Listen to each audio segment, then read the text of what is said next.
দিল্লির অদূরে গাজিয়াবাদে যান পদত্যাগে বাংলাদেশের প্রধানমন্ত্রী শেখ হাসিনা। এরপর তিনি লন্ডনের উদ্দেশ্যে রওনা দেবার কথা থাকলেও সেখানে রাজনৈতিক আশ্রয়ের হাসিনা যে আবেদন করেছিলেন ব্রিটিশ সরকারের কাছে, ব্রিটিশ সরকার তা নাকচ করে দেয়, এমনটাই খবর সংবাদ সংস্থা সূত্রে। অর্থাৎ লন্ডনে পাড়ি দেওয়া হলো না শেখ হাসিনার। আপাতত গাজিয়াবাদেই রয়েছেন বাংলাদেশের পদত্যাগে প্রধানমন্ত্রী শেখ হাসিনা। রয়েছেন আমাদের সঙ্গে আমাদের প্রতিনিধি বিশ্বজিৎ পাল। বিশ্বজিৎ, শেষ পর্যন্ত কিন্তু এই যে তিনি রাজনৈতিক আশ্রয় চেয়েছিলেন ব্রিটিশ সরকারের কাছে, ব্রিটিশ সরকার তার নাকচ করে দেয়, তাহলে আপাতত কে গাজিয়াবাদেই রয়েছেন বাংলাদেশের পদত্যাগে প্রধানমন্ত্রী শেখ হাসিনা?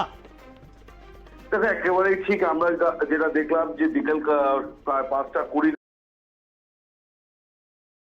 শেখ হাসিনা কিন্তু গাজিয়াবাদের হিন্ডন এয়ারবেসে তার বিমান নেমেছে এবং নামার পরেই সেখানে বেশ কিছুক্ষণ অপেক্ষা করছিলেন এবং তারপরেই পিটিআই কে তিনি জানান যে তিনি যেতে পারছেন না, কেন ব্রিটেন সরকার অফিসে আগুন ধরিয়ে দেওয়া হয়েছে, শেখ হাসিনার বাসভবনে আগুন ধরিয়ে দেওয়া হয়েছে।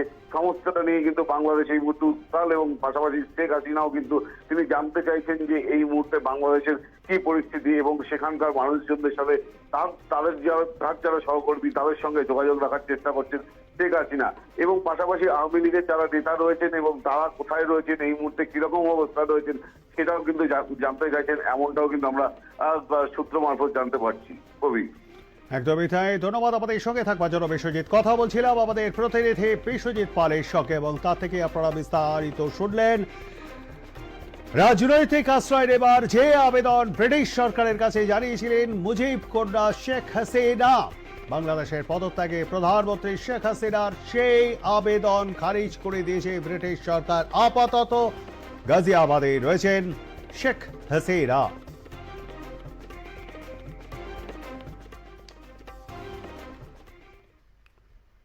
বাংলাদেশে অন্তর্বর্তীকালীন সরকার গঠন করা হবে 48 ঘন্টার মধ্যে। সব হত্যা সরকার গঠন করা হবে 48 ঘন্টার মধ্যে। সব হত্যার, সব অন্যায়ের ন্যায় বিচার হবে। দেশে শান্তি শৃঙ্খলার বাতাবরণ ফিরে আসবে। কথা দিচ্ছি, দেশে শান্তি ফেরানো, দেশবাসীর দাবি দেওয়া পূরণের সব দায়িত্ব নিলাম। প্রধানমন্ত্রী শেখ হাসিনার পদ ছেড়ে দেশ ছাড়ার পর দেশবাসীর উদ্দেশ্যে ভাষণ বাংলাদেশের সেনা প্রধান ওয়াকারুজ্জামানের। আপনারা জানেন যে দেশে একটা ক্রান্তিকাল চলছে।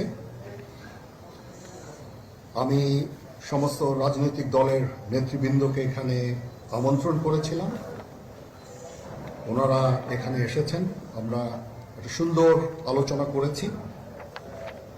সেখানে আমরা সিদ্ধান্ত নিয়েছি যে একটা ইন্টারিম গভর্নমেন্ট আমরা ফর্ম করব এবং ইন্টারিম গভর্নমেন্টের মাধ্যমে এদেশের সমস্ত কার্যকলাপ চলবে।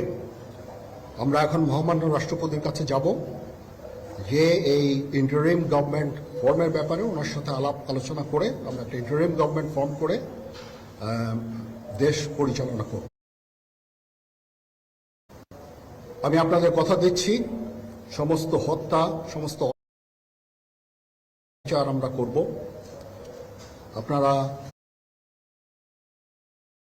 সেনাবাহিনীর প্রতি আস্থা